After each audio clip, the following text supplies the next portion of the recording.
Hey YouTube, it's your girl Shalise Speaks. I've been meaning to record this video for a while, and since I have a few minutes on my hands, I guess I can go ahead and do it. I wanted to do a video about prostate cancer awareness, and you might be wondering why is a female doing a video on prostate cancer awareness. Well, the reason being is my father passed away on May, I want to say 30th of this year. From stage 4 prostate cancer with bone metastasis. So January of 2015 he was diagnosed with prostate cancer, and it was stage 3, to where it was beyond the prostate gland. It was going to the bone around his prostate gland, but it had not hit any lymph nodes as of yet. So he did radiation for the first one treatment, and he did, I believe, 5 radiation treatments. After that, he was fine. Every 6 months he went in for what he called a cancer kill shot. Now do not hold me to this, I believe it was Lupron. Every 6 months he would go in, they would do a bone scan to check to make sure that the cancer hadn't come back, and then they would give him a shot in the stomach, and I believe it was Lupron, but like I said, don't hold me to it. Spring of 2018 he went in for his normal every 6 month bone scan, and then to get a shot. Well, when he did the bone scan, they saw the cancer. It came back. It came back at stage 4.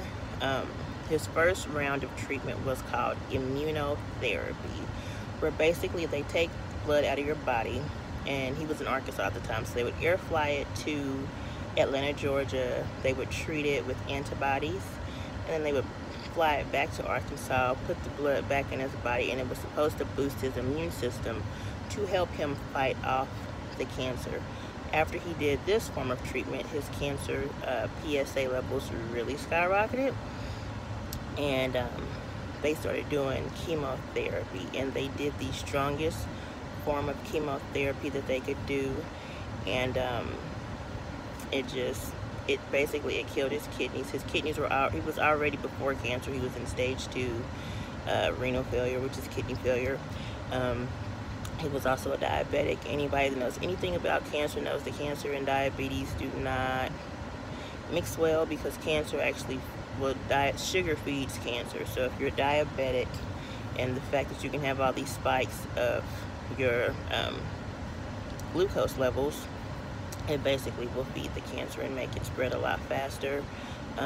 So basically, from his re-diagnosis of the cancer returning until his passing, it was probably about a year. The typical lifespan for stage 4 prostate cancer with bone metastasis is between 6 to 48 months. It all depends on your health and just, however your body is able to cope with it. The last 7 weeks of my father's life, he spent in the hospital, in the ICU. He spent a week in a nursing home, went back to the hospital, where they were just kind of doing comfort care, and he eventually had to go to hospice. He was in hospice, I want to say, for a day and a half, honestly, before he passed on it. He passed very peacefully, but still. When my father first found out that he had prostate cancer, he was not going in for prostate checks. He just was up all night long and couldn't sleep. And he has a sleep apnea machine, but he literally could not sleep all night without having to get up and pee constantly, so he wasn't getting any rest. And so he went to the doctor about that, thinking that it was his kidneys, and come to find out he had prostate cancer, but he had never had a prostate cancer checkup. So I'm doing this video for prostate cancer awareness, because prostate cancer is one of the most curable cancers that a man can get. My grandfather, who passed away, matter of fact, January of 2015, was 93 years old. He was diagnosed with prostate cancer, and my grandfather lived to be 93. The easiest way to treat prostate cancer is just to remove the gland. However, once you get past stage 2 and you hit stage 3 and it starts spreading, they cannot remove that gland. So early detection is the key to making it. Luckily for my grandfather, they found his in time. They took out the prostate gland. He was fine. And some men think that if you take out the gland, that they can't function as a man. You still function 100% as a man. You still do everything that you need to do. The only difference is you cannot make children. You can still perform, still, finish. It's just that you're only shooting off semen and not actual live sperm. Other than that, everything is completely fine, normal, and functioning. You just can't have any more kids.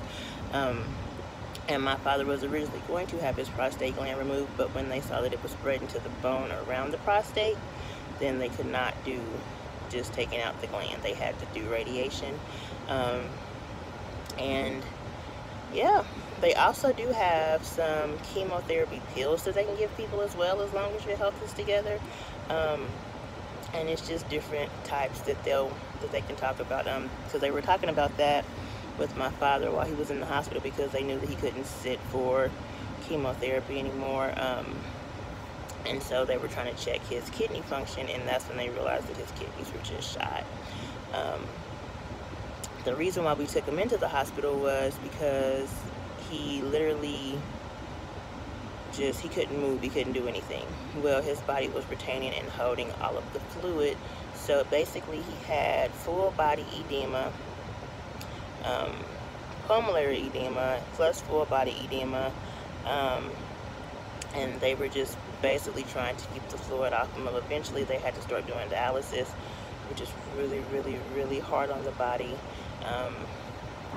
And so I'm just saying all of that to say this, men, if you're 40 years old, I know, you do not want to go bend over and have somebody stick their fingers up there and check you. Women go get checked every year, or you should. I do. And we have to go lay up there spread eagle and have somebody stick a device in us to hold us open, and then they poke you and look at everything. And we do it every year.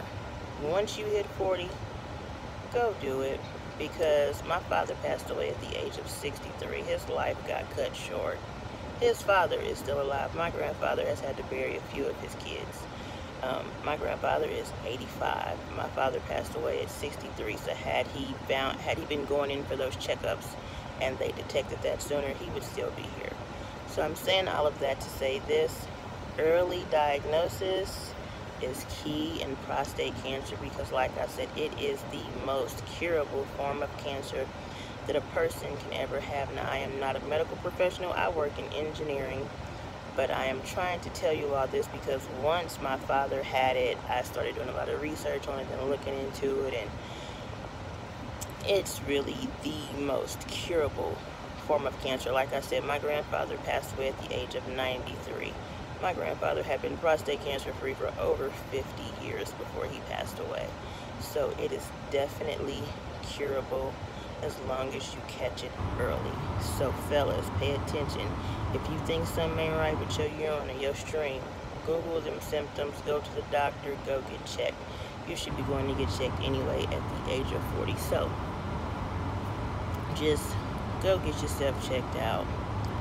Don't just lay there and deteriorate, because you got a family, you might have kids, you might have a woman, a man, whatever your orientation, but you might have somebody that needs you.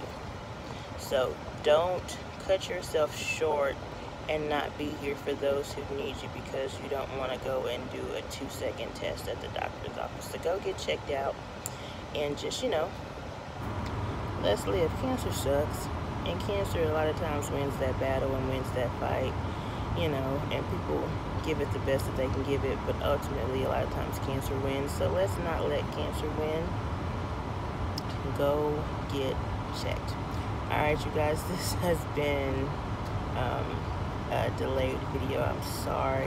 Like I said, I've had a lot going on in the past few months, but I just wanted to do this video just to kind of let y'all know that yeah, fellas, go get checked. And ladies, if you are with a man, you got a brother, whatever, take their bus to the doctor, make them go, let them go get checked out, because we need them. Bye.